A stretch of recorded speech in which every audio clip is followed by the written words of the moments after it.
তৌকির ভাই, প্রথমেই আপনাকে জন্মদিনের শুভেচ্ছা। এবং এই যে ৬ দশক পেরিয়ে আজকের অবস্থানে, আজকের পরিণত একজন মানুষ এবং আমাদের শিল্পের যে গুণীজনরা আছে তাদের প্রত্যেকের ভালোবাসা পাচ্ছেন এবং বিশেষ করে আপনাকে নিয়ে সবার এত বড় আয়োজন, ঠিক এই মুহূর্তে কি মনে হচ্ছে আপনার? প্রথমত হচ্ছে যে আমি খুব সম্মানিত বোধ করছি এবং একই সঙ্গে আমি খুব সংকুচিত। কেননা ওরা যে আয়োজনটা করেছে এটাকে আমি সাপোর্ট করেছি এই কারণে যে তারা মূলত আমার কাজের একটি পর্যালোচনা করতে চেয়েছে।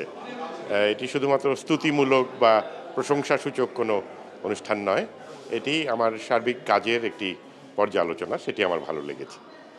ভাইয়া, এই যে জীবনের এতগুলো বসন্ত পেরিয়ে আজকের যে তৌকির আহমেদ বা আজকে তার যে অবস্থান, পেছনে ফিরে তাকালে আসলে কোন স্মৃতিগুলো সবচেয়ে বেশি মনে পড়ে?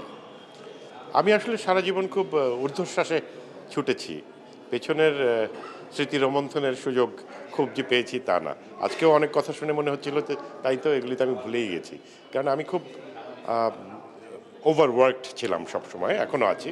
তো সুতরাং আমি মনে করি যে আসলে মানুষের জীবনটা তো সবসময় বহমান এবং এখানে অতীত নিয়ে ভাবার চেয়ে ভবিষ্যৎ নিয়ে ভাবতে আমার বেশি ভালো লাগে।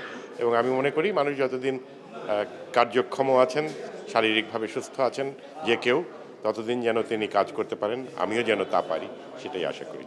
ভাইয়া, আমরা দীর্ঘক্ষণ সবার আলোচনা শুনলাম, সবাই আপনাকে নিয়ে নানা স্মৃতি শেয়ার করছিল। তবে সবার একটা কমন বিষয় ছিল, আপনি ৬০ পেরিয়ে গেছেন, এটা অনেকেই মানে তাদের কাছে ভাবতে অন্যরকম লাগছে যে তৌকির আহমেদ ৬০ পেরিয়ে গেছে।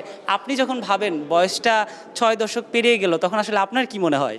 আমার খুব ভালোই লাগে। তার কারণ হচ্ছে আমি আজকে যা, সেটা কিন্তু আমার শৈশব, আমার কৈশোর, আমার তারুণ্য, সেই অভিজ্ঞতা, সেই শিক্ষা, সেই বঞ্চনা বা ব্যর্থতা সব কিছু মিলেই আমি।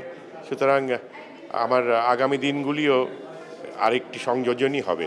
সুতরাং এটাই তো পৃথিবীর নিয়ম যে আমরা বাঁচবো এবং বৃদ্ধি পাবো এবং আমাদের সেই যাত্রার একটা সমাপ্তিও আছে।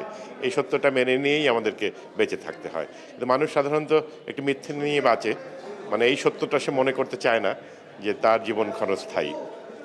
আমি বুঝতে পারি যে আমাদের সবার জীবনই ক্ষণস্থায়ী। কিন্তু ভাইয়া, এই ক্ষণস্থায়ী জীবনে এমন কোনো আক্ষেপ আছে বা এমন কোনো কাজ আপনি করতে পারেননি এখনো, যেটা আপনি করতে চান এবং আপনি মৃত্যুর আগে অবশ্যই সেই কাজটা দর্শকের কাছে পৌঁছাতে চাইবেন?